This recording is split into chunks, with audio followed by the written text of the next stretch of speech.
ऋण प्रवाह और आर्थिक विकास के लिए तालमेल बनाने पर सम्मेलन को किया संबोधित। कहा, भारत को आत्मनिर्भर बनाने में बैंकों की अहम भूमिका।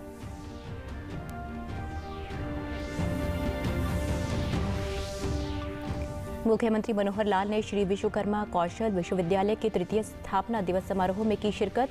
कहा, कौशल ही देश, समाज और राष्ट्र को आगे बढ़ा सकता है।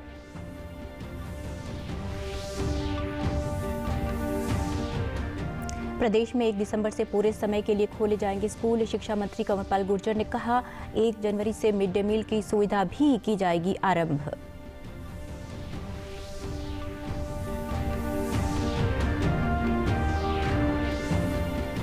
और यमुनानगर की चीनी मिल में गन्ना पिराई सत्र हुआ आरंभ। प्रतिदिन लगभग 1 लाख क्विंटल गन्ने की होगी पिराई। नमस्कार, मैं सारिका शर्मा। अब समाचार विस्तार से। प्रधानमंत्री नरेंद्र मोदी ने आज नई दिल्ली में निर्बाध ऋण प्रवाह और आर्थिक विकास के लिए तालमेल बनाने पर सम्मेलन को संबोधित किया।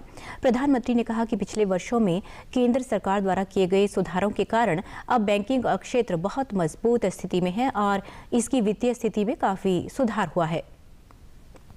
6-7 वर्षों में बैंकिंग सेक्टर में जो रिफॉर्म्स किए, बैंकिंग सेक्टर का हर तरह से सपोर्ट किया, उस वजह से आज देश का बैंकिंग सेक्टर बहुत ही मजबूत स्थिति में है। प्रधानमंत्री ने कहा कि अब बैंकों को पार्टनरशिप का मॉडल अपनाना होगा। उन्होंने कहा कि अब भारत के बैंकों की ताकत इतनी बढ़ चुकी है कि वो देश की अर्थव्यवस्था को नई ऊर्जा देने और भारत को आत्मनिर्भर बनाने में बहुत बड़ी भूमिका निभा सकते हैं। आज भारत के बैंकों की ताकत इतनी बढ़ चुकी है कि वो देश की इकोनॉमी को नई ऊर्जा देने में, एक बड़ा पुश देने में, भारत को आत्मनिर्भर बनाने में बहुत बड़ी भूमिका निभा सकते हैं।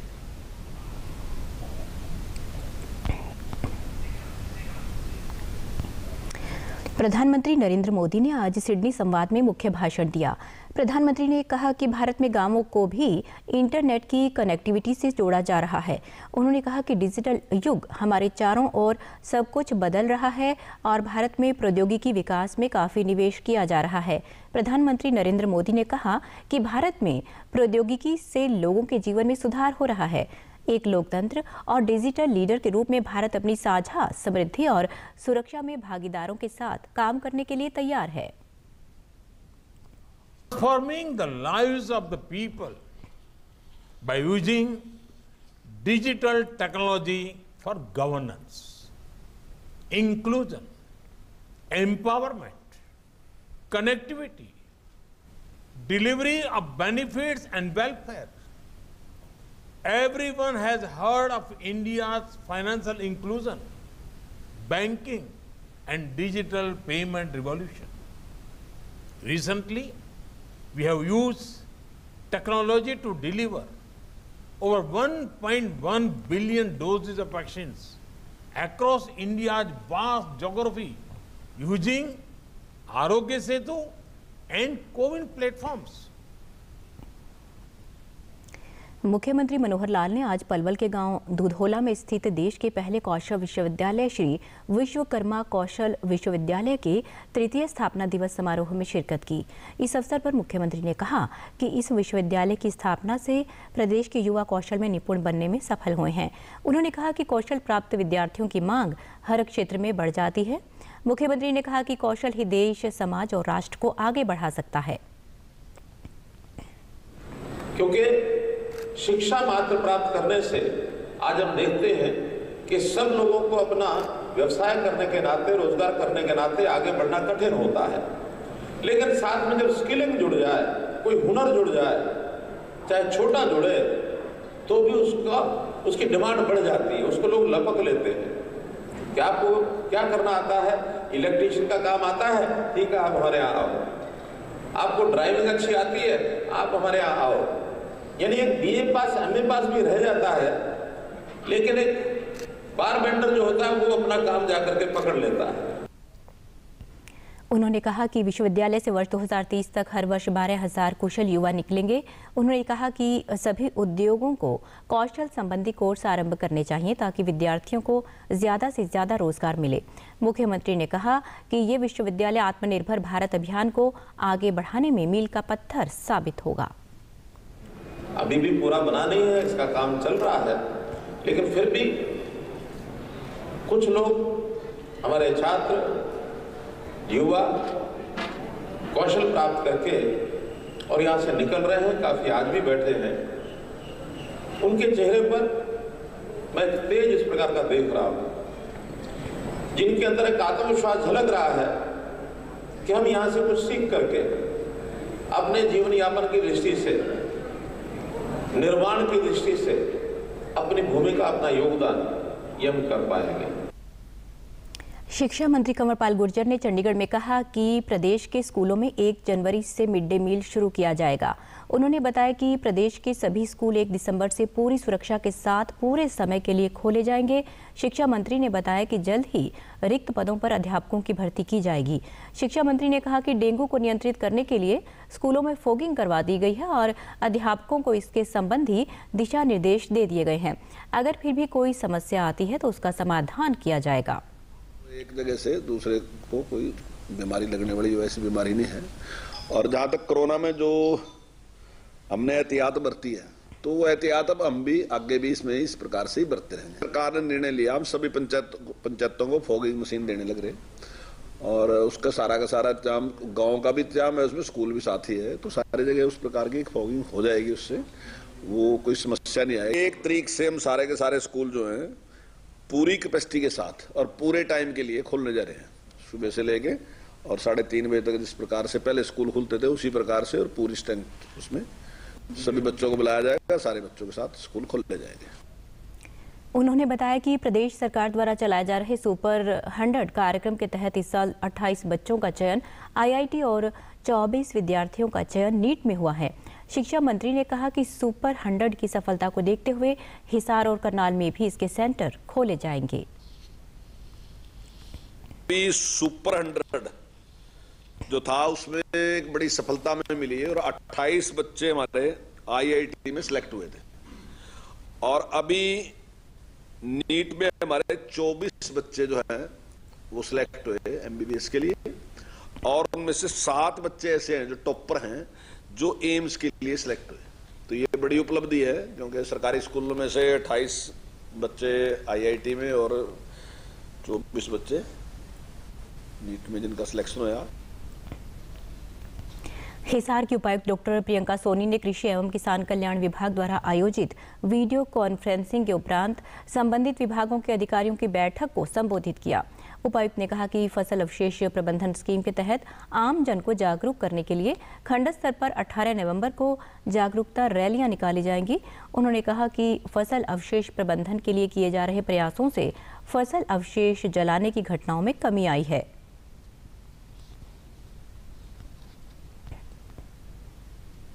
हिसार और आसपास का जो इलाका है, इसमें जो एयर क्वालिटी इंडेक्स है वो बहुत ही पुअर है, और जो आम आदमी है उनको आंखों में जलन, सांस लेने में तकलीफ, इस प्रकार से बहुत सारी रेस्पिरेटरी डिसऑर्डर से लोग सफर कर रहे हैं। और इसमें एक कारण जो है वो स्टबल बर्निंग भी है। जो पराली जलाते हैं उससे धुआं और एयर क्वालिटी जो है वो पुअर होती है। इसके बारे में NGT और सुप्रीम कोर्ट के भी काफी आदेश आए हुए हैं, जिसके चलते ये बैन है टोटली। हमारे यहाँ पे भी 144 लगी हुई है, जिसके तहत पराली जलाना बिल्कुल बंद। उपायुक्त ने कहा कि मोबाइल वैन के माध्यम से भी गांवों में व्यापक प्रचार प्रसार किया जाएगा और किसानों को पराली जलाने के नुकसान से अवगत करवाया जाएगा। उपायुक्त ने अधिकारियों को पराली जलाने की घटनाओं पर सघन निगरानी बनाए रखने के निर्देश दिए। सुपर सीटर हो गया, बेलर हो गया, इस प्रकार की मशीनें जो है इन सीटू या एक्स सीटू उसका पराली का प्रबंधन कर सकते हैं और अपनी पराली को जलाना। पराली जलाने से जो एयर क्वालिटी है वो भी बहुत ख़राब होती है। इसके साथ ही जो सॉइल है उसकी भी जो न्यूट्रिएंट क्वांटिटी है वो भी बहुत पुअर होती है। तो मैं सब किसान भाइयों से ये अनुरोध करना चाहूँगी कि पराली बिल्कुल भी ना जलाएं, उसका प्रबंधन करें, और उसका प्रबंधन करने से आप बहुत एडिशनल इनकम भी उससे अर्न कर सकते हैं। डीडी न्यूज़ हरियाणा पर देश और प्रदेश से जुड़ी खबरों को विस्तार से जानने के लिए आप हमारे साथ फेसबुक, ट्विटर और यूट्यूब के माध्यम से भी जुड़ सकते हैं। हमसे जुड़ने के लिए आप हमारे सोशल मीडिया हैंडल को भी फॉलो कर सकते हैं। अब आप अपनी मोबाइल फ़ोन से QR कोड स्कैन कर हमारे यूट्यूब चैनल पर सीधे पहुँच सकते हैं। समाचारों में लेते हैं एक ब्रेक। आप देखते रहिए प्रादेशिक समाचार।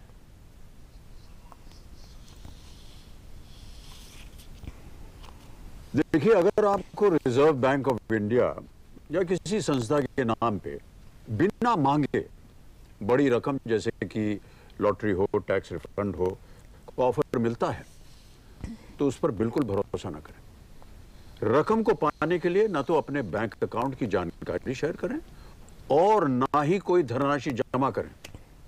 ऐसे जितने भी मैसेजेस हैं उनको आप बिल्कुल अनदेखा कर दीजिए, क्योंकि RBI कहता है जानकार बनिए, सतर्क रहिए।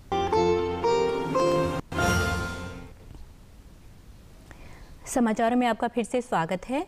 यमुनानगर की सरस्वती चीनी मिल का गन्ना पिराई सत्र शुरू हो गया है। इस बार पिराई सत्र पिछले वर्ष के मुकाबले एक सप्ताह पहले ही शुरू हो गया है। चीनी मिल के मुख्य संचालन अधिकारी ने बताया कि इस वर्ष गन्ना पिराई का लक्ष्य 170 लाख क्विंटल रखा गया है और मिल गेट के अलावा 42 क्रय केंद्रों पर गन्ने की खरीद की व्यवस्था की गई है। उन्होंने बताया कि प्रतिदिन लगभग 1 लाख क्विंटल गन्ने की पिराई होगी। संचालन अधिकारी ने बताया कि गन्ना लोडिंग का कार्य सुचारू रूप से जारी रखने के लिए सभी क्रय केंद्रों पर केन लोडर लगाए गए हैं। पिछले साल जो गन्ने की उपलब्धता थी और गन्ने की पैदावार थी, उसको देखते हुए हमारे क्षेत्र में करीबन 5-6% गन्ने का क्षेत्रफल किसानों ने बढ़ाया है और इस बार जो गन्ने की कीमत में और बढ़ोतरी की गई है, डेफिनेटली ये किसानों के लिए बहुत बड़ा एक स्टेप है सरकार की ओर से। आज हमारा 60,000 कुंटल गन्ना क्रश करने का लक्ष्य है, कल 75,000 का, परसों 85,000 कुंटल गन्ने का और चौथे दिन हम 1 लाख कुंटल की जो हमारी कैपेसिटी है उसको अचीव कर लेंगे। पिराई सत्र शुरू होने से यमुनानगर, अंबाला व करनाल जिले के करीब 25,000 किसानों को लाभ होगा। समय से पहले मिल शुरू होने पर किसानों ने चीनी मिल प्रबंधन का धन्यवाद करते हुए कहा कि अब वे गन्ने की कटाई के बाद समय पर गेहूं की बिजाई कर सकेंगे। बड़ी खुशी है, बड़े उल्लास के साथ आज किसान गन्ना लेके सरस्वती शुगर मिल में आए हुए हैं और हमारे जो सरस्वती शुगर मिल है इनकी यहाँ की मैनेजमेंट और गन्ने की पेमेंट टाइम पे मिलती है, किसानों को पैसा टाइम पे मिलता है और साफ़ सुथरा गन्ना ये देते हैं, इसलिए बहुत खुशी की बात है किसानों को। भारत कोविड-19 के खिलाफ लड़ाई को मजबूत करने के लिए दुनिया का सबसे बड़ा टीकाकरण अभियान चला रहा है। केंद्रीय स्वास्थ्य और परिवार कल्याण मंत्रालय के मुताबिक राष्ट्रव्यापी टीकाकरण अभियान के तहत देश में अब तक कोविड रोधी टीकों की 114 करोड़ 46 लाख से अधिक खुराक दी जा चुकी है। वहीं पिछले 24 घंटों में कोविड के 11,000 से अधिक नए मामले सामने आए हैं और 11,000 से अधिक मरीज स्वस्थ हो गए हैं। इससे स्वस्थ होने की दर बढ़कर 98.28% हो गई है। प्रदेश में भी कोरोना टीकाकरण का कार्य सुचारू रूप से चल रहा है। प्रदेश में अब तक कोरोना रोधी टीके की 2,71,87,000 से अधिक खुराक दी जा चुकी है। प्रदेश में कोविड से 7,61,000 से अधिक लोग स्वस्थ हो चुके हैं, जबकि 124 मामले सक्रिय हैं। और अंत में इस बुलेटिन के मुख्य समाचार एक बार फिर। प्रधानमंत्री ने निर्बाध ऋण प्रवाह और आर्थिक विकास के लिए तालमेल बनाने पर सम्मेलन को किया संबोधित। कहा, भारत को आत्मनिर्भर बनाने में बैंकों की अहम भूमिका।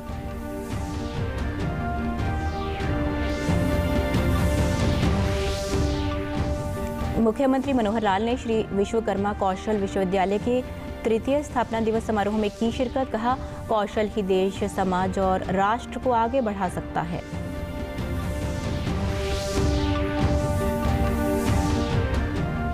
प्रदेश में 1 दिसंबर से पूरे समय के लिए खोले जाएंगे स्कूल। शिक्षा मंत्री कंवरपाल गुर्जर ने कहा, 1 जनवरी से मिड डे मील की सुविधा भी की जाएगी आरंभ।